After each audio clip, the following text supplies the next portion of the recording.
Nos últimos dias, o assunto mais comentado no Brasil foi a prisão do ex-presidente Luiz Inácio Lula da Silva. O mandado saiu na quinta e Lula só se entregou no sábado. Para falar um pouco mais sobre esse assunto e entender o que isso pode mudar na política do país, estamos recebendo aqui no estúdio, ao vivo, o deputado Beto Mansur. Tudo bem, deputado? Bem, prazer em te ver. Obrigada pela sua presença. E a todos os amigos aí da VTV. Um assunto tão discutido, tão comentado, só se via isso na televisão aí nos últimos dias.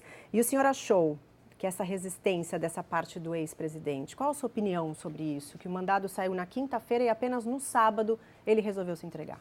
Muito ruim para o próprio ex-presidente Lula, porque lei você tem que respeitar e determinação judicial tem que ser cumprida.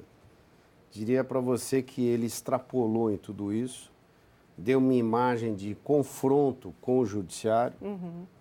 Isso é muito ruim para qualquer cidadão brasileiro e muito pior para quem foi presidente da República já e que estava tentando ser presidente da República novamente.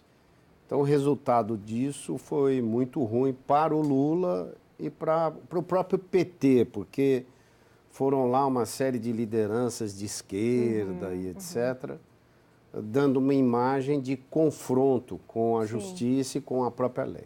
Mas o senhor não acha que teve uma brecha aí também? A Justiça do Paraná foi muito rápida, sim, nessa prisão. Só que dar essa brecha de horas para que ele se entregasse, não deu a oportunidade de acontecer aí todo esse teatro? Não, eu acho até que o juiz Sérgio Moro, que não é quem mandou executar a prisão. Quem mandou, na verdade, executar a prisão foi o Tribunal Regional Federal da 4ª Região. Foi a segunda instância. E determinou para que ele pudesse fazer isso e devesse fazer isso. Ele, na verdade, por respeito até ao cargo que o ex-presidente tinha e etc., ele até fez determinou né, uma maneira situação. que ele pudesse se apresentar. Mas, a partir daí, ele acabou se confrontando. Diria para você que a própria Polícia Federal foi muito competente nesse processo, evitando qualquer tipo de confronto, porque muitas vezes quem estava lá queria confrontar, queria ver alguém ferido, que era uma irresponsabilidade. E a Polícia Federal foi muito capaz de não entrar nesse jogo, esperou e aí agiu na hora certa. Eu achei que foi muito bom. E o que essa prisão muda no cenário político do nosso país, deputado? Olha, o ex-presidente Lula deixa de ser candidato. De alguma maneira, ele tem seguidores, principalmente em alguns estados brasileiros, Norte, Nordeste.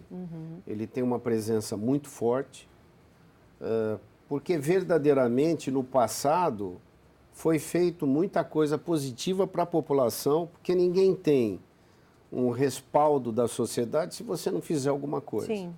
Só que eles, a gente sabe disso, cometeram uma série de erros, uma série de delitos, principalmente na indicação de Petrobras e compras e mandar dinheiro para fora, para países como a Venezuela, Cuba e etc., que deixaram o país numa situação financeira muito, muito difícil, gerando muito desemprego. Então, o próprio Lula acaba pagando por isso. Não é só pelo apartamento dele no Guarujá e também o sítio em Atibaia, nas quais ele foi condenado. Mas você tem um conjunto de coisas que aconteceram em que o próprio Lula acaba sendo culpado sobre tudo isso.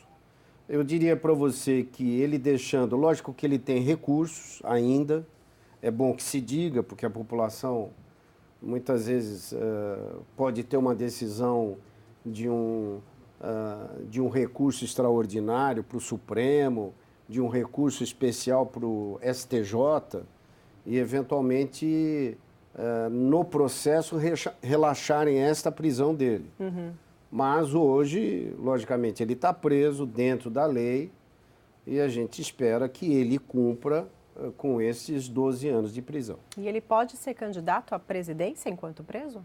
Olha, por incrível que pareça, a legislação permite que o cidadão possa ser candidato até ele ter o registro negado pelo Tribunal Eleitoral. O grau de competência que vai julgar um registro de um candidato a presidente da República será o Tribunal Superior Eleitoral. Então, mesmo o Lula preso, ele pode requerer um registro da sua candidatura no TSE. Vai, logicamente, do TSE ser ágil para negar esse registro, porque aí a gente iria estar, de alguma forma, enganando o eleitor. Eu já vi, historicamente, candidatos presos que foram eleitos.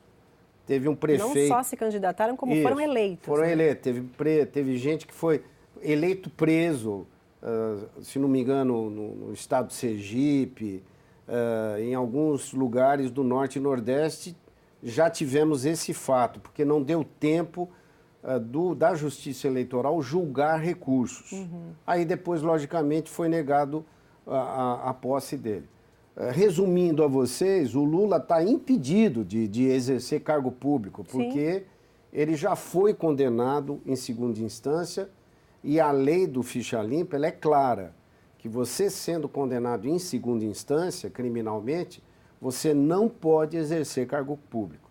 Então, essa coisa do PT querer colocar o Lula como candidato, mesmo preso, isso vai ser um estelionato ao eleitor brasileiro. Então, eu espero que o Tribunal Superior Eleitoral haja rapidamente para, se ele entrar com pedido de registro, o tribunal negue esse registro rapidamente. Bom, deputado, aproveitando a sua presença aqui, queria falar um pouquinho dos investimentos para a nossa região aí. Quais as novidades do governo federal em relação à Baixada Santista e região metropolitana de Campinas? O governo federal, especificamente aqui na entrada da cidade de Santos, que abriga o maior porto da América Latina, tem ajudado desde 2013. A gente tem, até antes do presidente Michel Temer assumir o mandato, ele era vice-presidente, eu acabei reunindo os prefeitos todos, tivemos audiência com, na época, o vice-presidente Michel, para que a gente pudesse liberar recursos de um programa que se chamava Avança Brasil, que é o Avança Brasil hoje, né? E a gente conseguiu um recurso importante para a entrada da cidade, que está sendo uma parte executada agora. Isso, são as obras dos viadutos de acesso ao porto, né? Vai ter uma parceria, inclusive, com o Estado agora. O Estado, da semana passada, já também está iniciando uma parte da obra. Então, você tem a participação do município de Santos, do Estado e também do governo federal neste trabalho para a gente poder melhorar os acessos para o Porto de Santos. Eu tenho procurado viabilizar recursos não só para a Baixada Santista como um todo, principalmente na área da saúde, mas também para toda a região de Campinas, a cidade de Campinas e toda a região.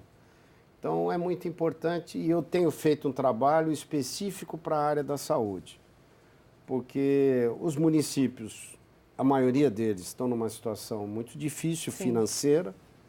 E é importante que a gente não esqueça que o recurso da saúde, ele sempre se volta para custeio, ou seja, para você comprar remédio para pronto-socorro, comprar gás, comprar tudo aquilo que é necessário para você atender a população. São muitas coisas necessárias. Principalmente a população mais carente. Então é nesse sentido que a gente está procurando trabalhar, sem esquecer, logicamente, essa parte de infraestrutura, que eu acho que são coisas importantes. Sim. Mas o tema saúde realmente é o que trabalhando muito na área da mais. saúde. Sem dúvida. Bom, deputado, eu queria agradecer muito a sua presença aqui. Uma boa tarde para o senhor. Conversei com o deputado federal Beto Mansur. Muito obrigada. Sucesso a vocês. Você também.